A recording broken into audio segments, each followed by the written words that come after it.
The selection is to be made for one post of principal and two posts of vice principal among the 6 candidates called for the interview.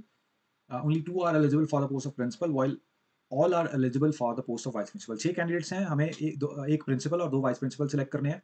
अब 6 में से सिर्फ 2 ही candidates हैं जो principal की post के लिए एलिजिबल है. हमें नंबर ऑफ पॉसिबल कॉम्बिनेशंस देखने हैं कि वाइस प्रिंसिपल और वाइस प्रिंसिपल की सिलेक्शन के नंबर ऑफ पॉसिबल कॉम्बिनेशंस क्या हो सकते हैं. देखिए, जैसे हमारे पास ये गिवन है कि 6 में से ओके 6 में से सिर्फ 2 ही एलिजिबल है प्रिंसिपल की सिलेक्शन के लिए. तो प्रिंसिपल के लिए principal can be selected in only 2 ways, है ना. 2 ही कैंडिडेट एलिजिबल है, तो 2 ही तरीके में मैं सिलेक्ट कर सकता हूँ, इधर कैंडिडेट 1 और कैंडिडेट 2. ठीक है, तो वाइस प्रिंसिपल का केस डिस्कस कर लेते हैं.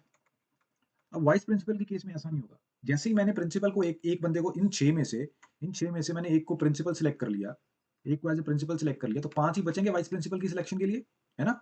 तो मेरे पास अभी 5 अवेलेबल हैं वाइस प्रिंसिपल की सिलेक्शन के लिए, और सिलेक्ट कितने करने हैं मैंने, 2, तो 5C2. सिंपल सा लॉजिक है.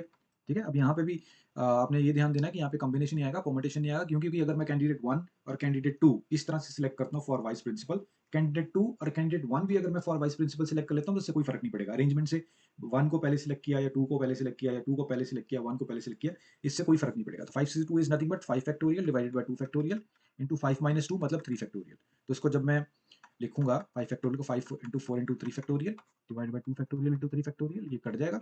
2 फैक्टोरियल मतलब 2, ये 2 पे कट जाएगा, तो ये आ गया 10 वेज, 10 वेज. तो 10 वेज में मैं वाइस प्रिंसिपल को सिलेक्ट कर सकता हूँ. अब देखिए, ये दोनों आपस में डिपेंडेंट है, प्रिंसिपल की सिलेक्शन और वाइस प्रिंसिपल की सिलेक्शन. कैसे?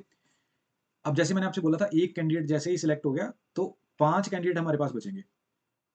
ठीक है, एक कैंडिडेट पर इस एक कैंडिडेट के लिए भी तो हमारे पास 2 वेज है ना. जैसे मान लीजिए ए, 2 वेज कौन से, ए या बी. मान लीजिए मैंने ए को सिलेक्ट कर लिया, तो बी वाइस प्रिंसिपल की दौड़ में चला जाएगा, वाइस प्रिंसिपल की सिलेक्शन में दौड़ में चला जाएगा. पर अगर मैं ए को ना सिलेक्ट करके बी को सिलेक्ट कर लेता हूँ तो ए वाइस प्रिंसिपल की दौड़ में चला जाएगा. तो मतलब ये दोनों आपस में डिपेंडेंट है. तो मतलब 2 into 10, मतलब टोटल नंबर ऑफ वेज कितने हो जाएंगे, 20 वेज.